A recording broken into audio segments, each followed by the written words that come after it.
Assalamualaikum warahmatullahi wabarakatuh. Bismillahirrahmanirrahim. Alhamdulillahirrabbilalamin. Wabihi nasta'inu ala umuri dunya waddin wa ala alihi wa sahbihi ajma'in, amma ba'd. Yang kami hormati Bapak Ahmad Sulaiman MAG selaku dosen pengampu mata kuliah IAD, yang kami cintai dan kami banggakan, teman-teman seperjuangan yang mudah-mudahan Allah muliakan. Kami dari kelompok 4, saya sebagai moderator Vina Nur Anissa dan rekan saya Ibu Nia Herawati akan menyampaikan pemaparan tentang materi dan energi serta pemanfaatannya. Baiklah, untuk materi yang pertama akan disampaikan oleh Ibu Nia. Kepadanya disilakan. Baik, terima kasih kepada Bu Vina yang sudah memberikan kesempatannya kepada saya. Langsung saja kita masuk kepada pembahasan yang pertama, yaitu mengenai materi. Materi didefinisikan sebagai sesuatu yang mempunyai massa dan mempunyai volume serta menempati ruang. Dunia ini terdiri atas materi dan energi. Baik itu makhluk hidup maupun benda mati, semuanya terdiri atas unsur materi dan energi. Tanah, air, udara, tumbuhan, dan hewan, semua tersusun atas materi. Adapun jenis-jenis dari materi adalah yang pertama, wujud materi. Ada 3 wujud materi, yaitu padat, cair, dan gas. Zat padat memiliki sifat bentuk dan volume tetap selama tidak ada pengaruh dari luar. Contohnya seperti batu atau juga kayu. Sedangkan zat cair memiliki sifat bentuk yang berubah-ubah mengikuti bentuk ruang yang ditempatinya. Contohnya seperti air. Sedangkan zat gas bersifat dapat mengisi ruang yang tersedia. Tidak tetap baik bentuk maupun volumenya. Contohnya adalah gas di dalam balon. Yang kedua, massa dan berat. Massa suatu benda menyatakan jumlah materi yang ada pada benda tersebut. Massa suatu benda tetap di segala tempat. Massa merupakan sifat dasar materi yang paling penting. Massa dan berat tidaklah identik, namun sering dianggap sama. Berat menyatakan gaya gravitasi bumi terhadap suatu benda dan bergantung pada letak benda tersebut dari pusat bumi. Sedangkan massa sebuah benda di bumi dapat dihitung jika diketahui beratnya dan gaya gravitasi di tempat penimbangan itu dilakukan. Dua benda yang massanya sama, bila ditimbang di tempat yang sama, beratnya akan sama, sehingga dapat disimpulkan bahwa berat sama dengan massa. Yang ketiga, klasifikasi materi. Suatu bahan atau materi yang tersusun dari 2 atau lebih zat-zat yang sifatnya berbeda disebut campuran. Campuran memiliki komposisi yang bervariasi, sehingga diklasifikasikan menjadi campuran homogen dan campuran heterogen. Homogen artinya serba sama, sedangkan heterogen artinya serba aneka. Setiap materi yang homogen dan susunan kimianya tetap disebut zat atau substansi. Setiap zat memiliki sifat fisika dan kimia yang tertentu. Zat terdiri dari dua macam, yaitu senyawa dan unsur. Senyawa adalah zat yang dengan reaksi kimia dapat diuraikan menjadi beberapa zat yang lebih sederhana. Contohnya adalah air.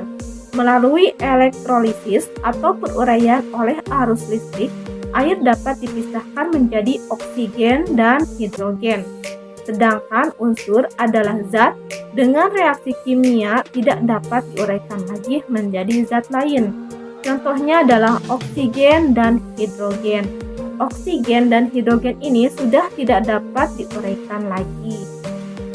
Berdasarkan sifatnya, unsur terdiri dari 2 macam, yaitu unsur logam dan unsur non-logam. Unsur logam contohnya seperti besi, tembaga, atau juga seng. Sedangkan unsur non-logam contohnya adalah arang, belerang, dan fosfor. Yang keempat, atom dan molekul. Teori atom menurut John Dalton antara lain sebagai berikut.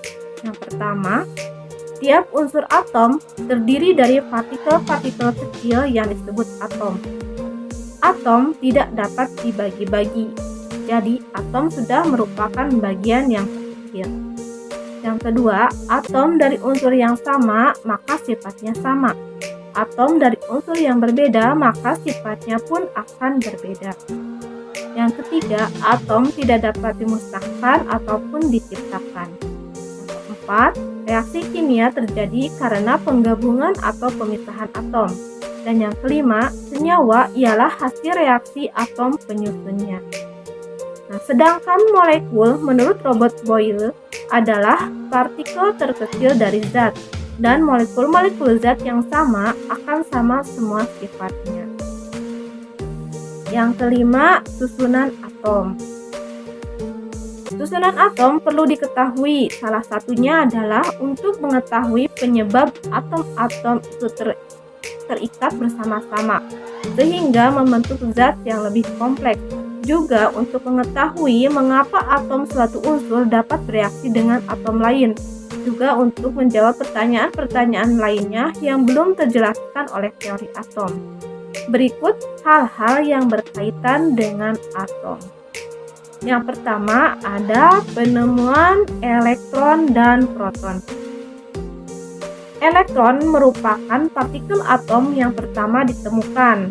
Penemuan elektron berawal dari percobaan yang dilakukan oleh Joseph John Thomson dan kawan-kawannya yang melakukan percobaan mengenai hantaran listrik melalui berbagai gas dengan menggunakan suatu tabung tertutup yang dapat dihampakan yang disebut dengan tabung sinar katoda.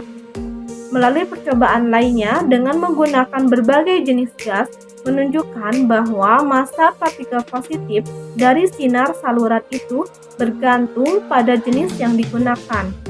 Partikel positif yang terkecil massanya diperoleh bila gas yang digunakan adalah gas hidrogen, dan partikel yang terkecil ini kemudian dinamakan proton.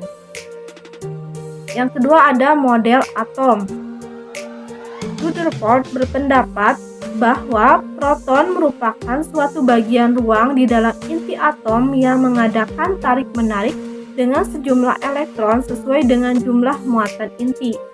Jumlah proton di dalam inti atom disebut nomor atom. Menurut Z.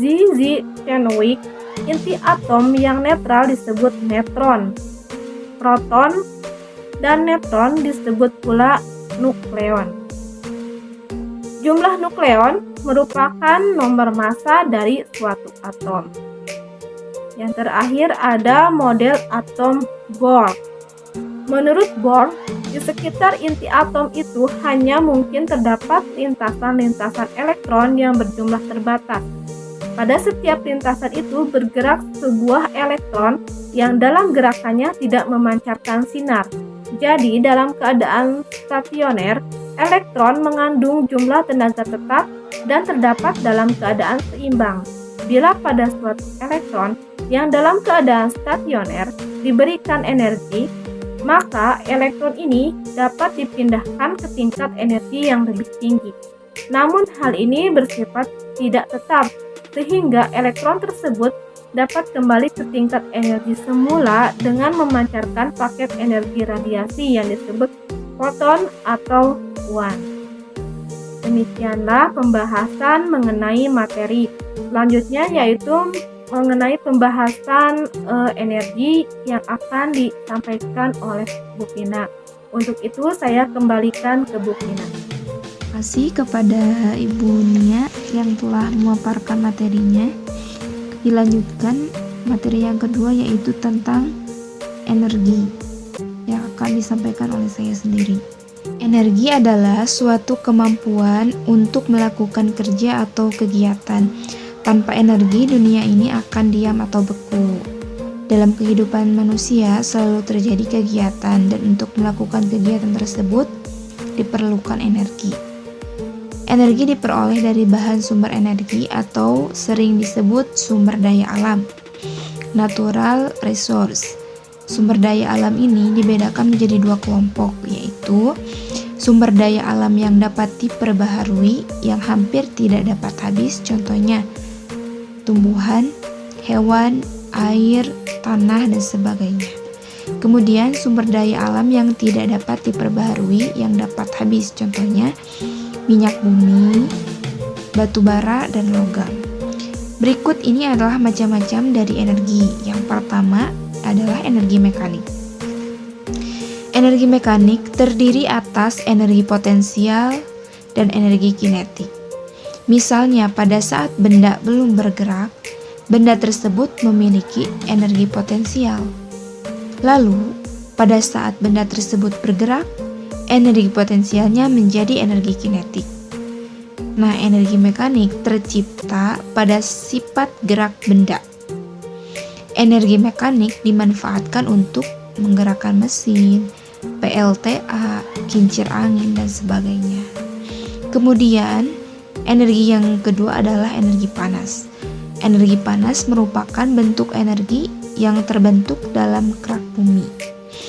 Namun, energi panas dapat juga diperoleh dari berbagai sumber, seperti matahari, panas bumi, api, listrik, dan lain-lain. Energi panas yang bisa berpindah-pindah disebut kalor energi.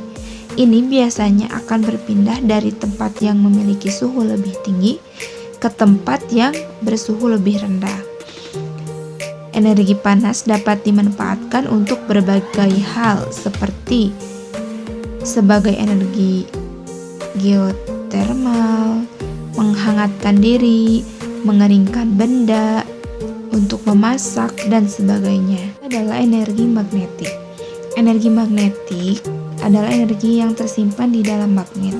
Semakin besar energi magnetik yang dimiliki suatu magnet, semakin besar pula gaya yang ditimbulkan oleh magnet itu. Magnet mempunyai dua kutub, yaitu kutub magnet utara dan kutub magnet selatan. Jika dua batang magnet yang kutub senama saling didekatkan, maka kedua magnet akan saling tolak-menolak. Sebaliknya, kedua magnet akan saling tarik-menarik apabila yang saling berdekatan adalah kedua kutub tidak senama. Magnet biasa digunakan dalam kompas, mikrofon, alat elektronik, dan sebagainya. Kemudian yang keempat adalah energi listrik.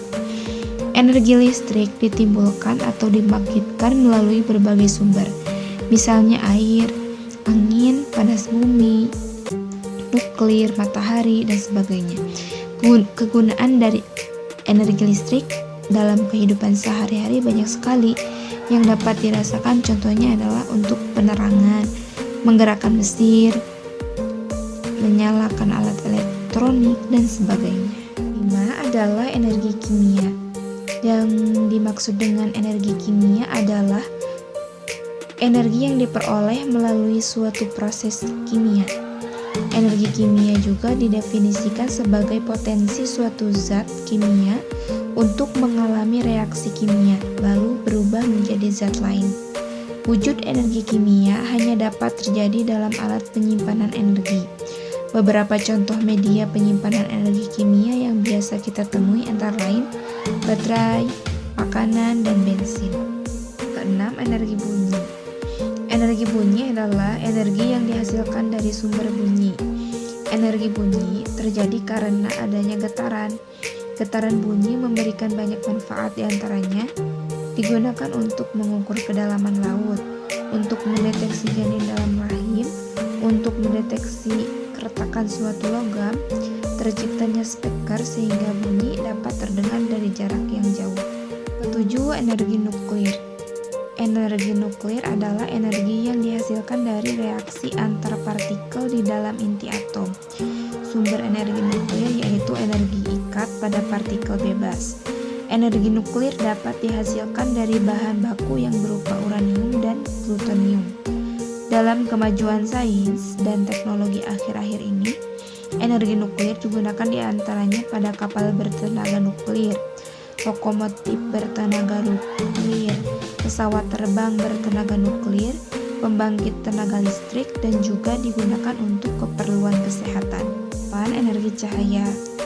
Energi cahaya adalah bentuk radiasi elektromagnetik dari panjang gelombang yang dapat dilihat oleh mata manusia. Energi cahaya merambat dalam bentuk gelombang dan energi ini sangat cepat. Kecepatan cahaya bisa melaju secepat 300.000 km per detik. Energi cahaya terbentuk karena cahaya terdiri dari foton yang seperti paket energi kecil. Foton dihasilkan dari pergerakan atom. Semakin panas objek, semakin banyak foton yang dihasilkan.